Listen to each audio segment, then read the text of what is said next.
I actually can't believe it. I mean, we had some really high hopes for Mike Johnson, but yet again, it's one of those experiences. It's more proof that you simply cannot trust a slippery empty soup politician. This guy had one frickin' job: introduce legislation to the House floor that represents the priorities of Republican voters. He had the power. Fast forward, what's it been? Not even a year, and he's essentially surrendered to the Democrats. I mean, absolutely weak and feckless. It's the same criticism over and over again. A good chunk of these Republican elected officials seem to be completely compromised, absolute frickin' sellouts, selling out the nation to foreign interest, doing the dirty work of the globalist elites and the Democrat establishment at the clear detriment at the people who actually voted for them, the people they're supposed to represent, the people who put them in those positions of power. Here we go once again. The uniparty Republican faction has completely and utterly capitulated to the Democrats, giving up whatever little bit of leverage they had, sending more unaccountable billions to the Ukrainian government in what I think can only be described as an utter betrayal to the American voter. Let me show you guys exactly what's going on. We got some stuff to get into, so let's roll the tape. All right, folks, so this just happened.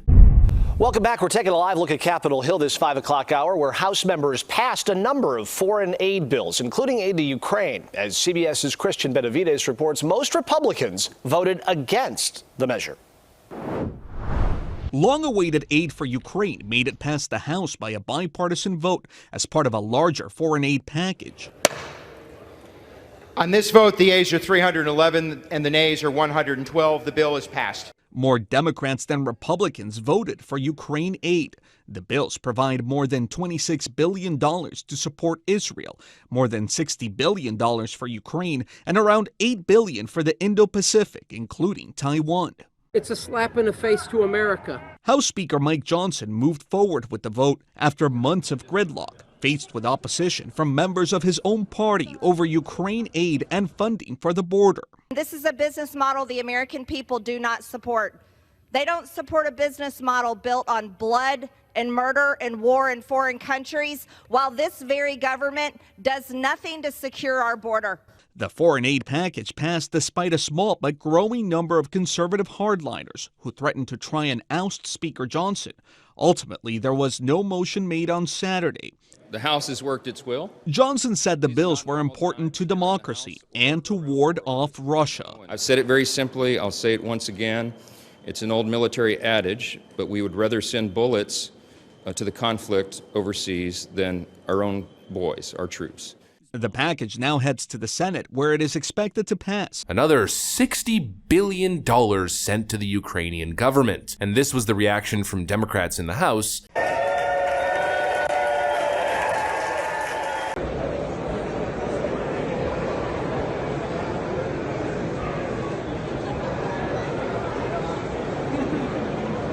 Waving Ukrainian flags. You know, the question I think most people are asking, once again, is where is the allegiance to the homeland, to American interest? Mike Johnson has one job. He's got to be the top negotiator. You know, his purpose isn't to only pass Republican legislation that only benefits Republicans at the detriment of Democrats. Of course, he needs some semblance of bipartisanship, meeting in the middle and hopefully passing fiscally responsible spending packages that get stuff done for all Americans, not just Republican voters. People want objectively good legislation, but even with that being said, he's the Republican leader, Speaker of the House. There is a Democratic Republican majority in the House, and that majority should be used to, at least to a certain extent, prioritize Republican legislative demands. The word that comes to mind is leverage. And actually something else that comes to mind is the art of the deal. Where is the deal making? Mike Johnson holds the power, yet he completely bends the knee. What is the number one demand from Republican voters? And not just Republican voters. Now we're seeing this demand also top priority charts from independents and Democrats. Well, that number one priority is securing the southern border, doing something domestically to curb this absolute chaos that has been spurred by this awful current administration. People want to see a secure southern border. I know. The Democrat response is going to be, well, we tried passing a bill, but Donald Trump spiked it. Yeah, that was supposedly a border security bill, but the reality was, I think what was it, 70, 80? Yeah, that's what they called it, but the bill itself, if you actually looked at the content, was mostly a Ukraine, Taiwan, and Israel funding bill. That's why it got spiked, not to mention the money that was supposed to be spent on border security was slated to be spent on expanding the refugee asylum process, more lawyers,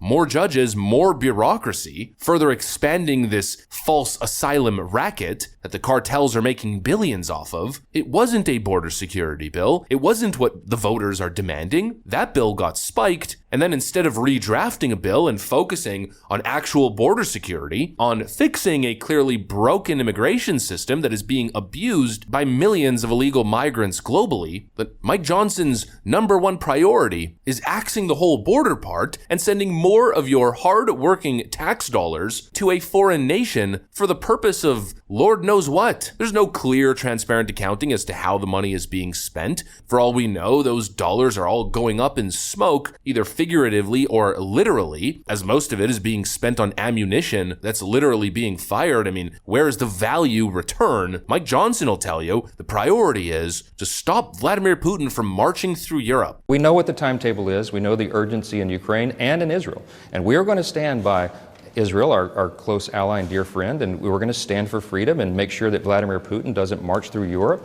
This is a statement that I still can't wrap my head around. We've seen no evidence to suggest that the Russian government is hellbent on taking over Europe, 1940s Germany blitzkrieg style. What we're seeing, from my understanding, is a border dispute in a foreign nation that apparently Americans have to pay for. Apparently, America's #1 legislative priority is securing the Ukrainian border against Russian aggression, but not securing the American border against a clear foreign invasion. Just a different kind. What does that tell the American taxpayer? That tells you very clearly, loud and clear, that you are not their priority. Honestly, it's completely disgraceful. Whether or not the money is justified or not isn't even really the conversation here. The point is that the US government should be taking care of American problems first. America first. American taxpayers first. I mean, it's your money after all, but clearly that's not what's happening at all. And this is the one piece of leverage that Mike Johnson actually possessed. This is the one thing that he could have used in negotiation tactics to force Democrats to have to compromise. But now it's gone, and Republicans are left with nothing. Once again, big fat nothing. A literal loop right back into the exact same position that the Republican Party was stuck in under Kevin McCarthy. There's now calls for Mike Johnson to step down, but I highly doubt that's going to happen. So I guess the frustration and the infighting continues. I guess we'll have to see what happens in the 2024 election, where President Trump stands on the issue, if he ends up winning, that is. But as for now, I guess there's not much to say other than, what an utter disappointment. Anyways, that's what I got for you guys. Hopefully you enjoyed this video. If you did, make sure to leave a like and possibly subscribe to the channel. Thanks for watching, and I'll see you on the next one.